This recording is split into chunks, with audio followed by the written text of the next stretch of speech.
Did you know that over 2.25 billion cups of coffee are drunk each day worldwide, and that coffee is one of the most consumed hot beverages there are?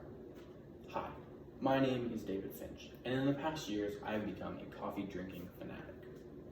To be honest, it all started with a love for coffee ice cream, which then blossomed into a love for the scorching hot, bitter black drink that I now require every morning. Nothing like the ice cream version. Like I said, I've been drinking coffee for a few years now, and I just came to realize I really know nothing about it. Where it's from, how many types are there, and I don't even know how it's made.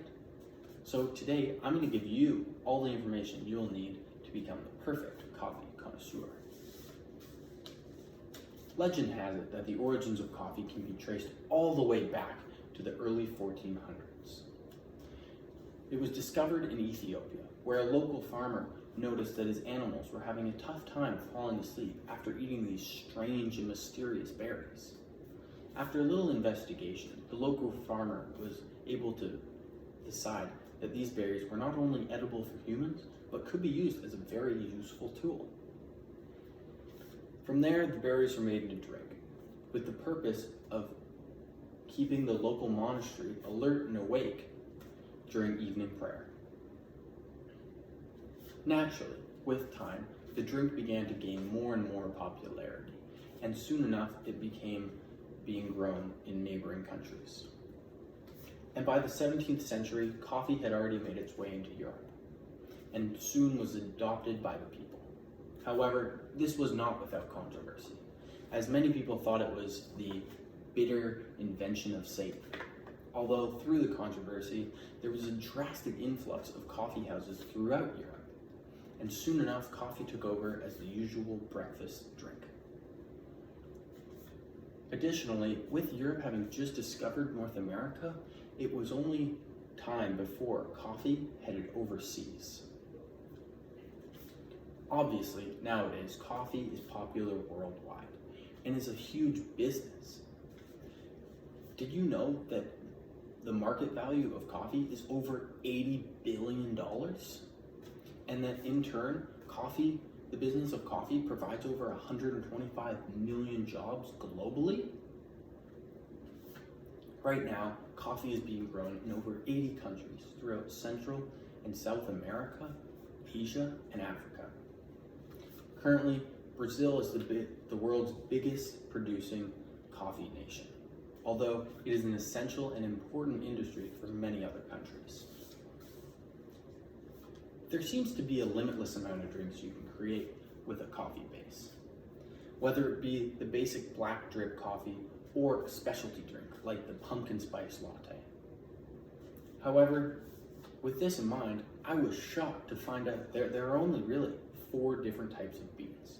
There's the Arabica bean, the Robusta bean, the Liberica bean, and finally the Excelsa bean.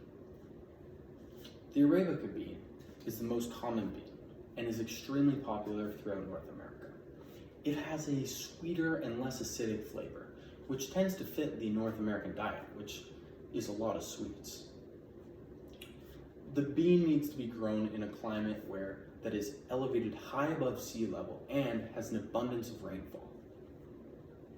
Brazil's rainforest fits this climate perfectly and is the reason why it is the world's #1 exporting Arabica bean country.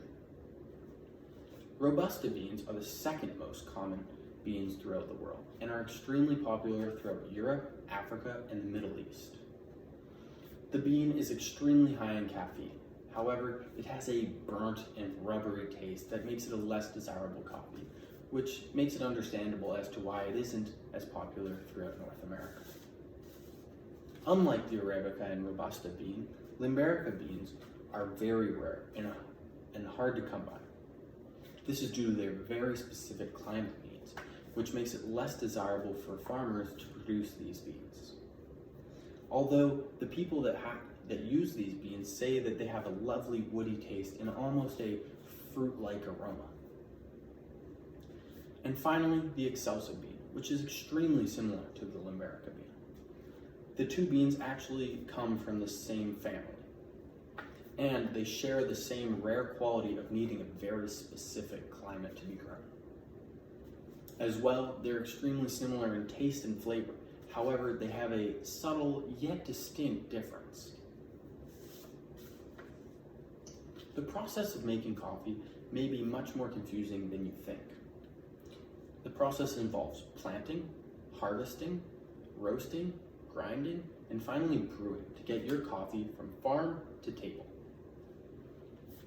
The coffee bean starts as a seed, which then blossoms and grows into a tree, which produces the cherry. From there, the bean is separated from the cherry either using the dry or wet method. Next, the beans are dried and then prepared to be shipped to their destination. Once they have arrived at their destination, they are roasted before being grounded finely. Now that they're grounded, we can use the coffee. We use the coffee grounds with hot water to brew them to make the black coffee that can be used in a multitude of ways. In summary, today we covered what you will need to know to become the perfect coffee connoisseur. You should know where they come from, what the different types of beans are, and how to make coffee. Whether it is a simple black or a fancy specialty drink, coffee is a staple and an important part in many people's lives. It is not only a great way to start your morning, but brings cultures from across the globe together. Thank you.